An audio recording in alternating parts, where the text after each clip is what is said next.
പിന്നെ mouth brooders ഉണ്ട്. ചിക്ലഡ് varieties എല്ലാം മൗത്ത് ബ്രൂഡേഴ്സ് ആണ്. വായിക്കാത്ത മുട്ട വെച്ച് വിരിയിക്കുന്ന വെറൈറ്റീസ് ആണ് ചിക്ലഡ്സിന്റെ മിക്ക വെറൈറ്റീസും. പിന്നെ മൗത്ത് ബ്രൂഡേഴ്സിൽ പ്രൊഡിക്റ്റ് ടൈപ്പ് നമുക്ക് അരോണ മൗത്ത് ബ്രൂഡറാണ്, അരാപ്പേമ മൗത്ത് ബ്രൂഡറാണ്. അപ്പൊ അങ്ങനത്തെ വെറൈറ്റീസ് എല്ലാം ചില വെറൈറ്റീസ് വായിക്കാത്ത കുഞ്ഞുങ്ങളെ വെച്ച് ഇൻക്യുബുലേറ്റ് ചെയ്യിപ്പിച്ച് വളർത്തുന്ന രീതിയാണ്. ഇപ്പൊ മീൻസ് അവര് നോർമൽ രീതിയിൽ തന്നെയാണ് അവർ മുട്ടയിടുന്നത്.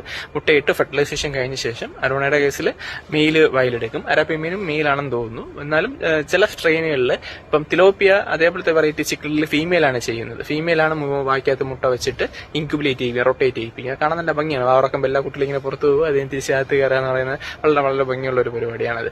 അപ്പൊ അങ്ങനെയാണ് അവരുടെ അടുത്ത ജനറേഷൻ അവരത് റെഡിയാക്കി എടുക്കുന്നത്.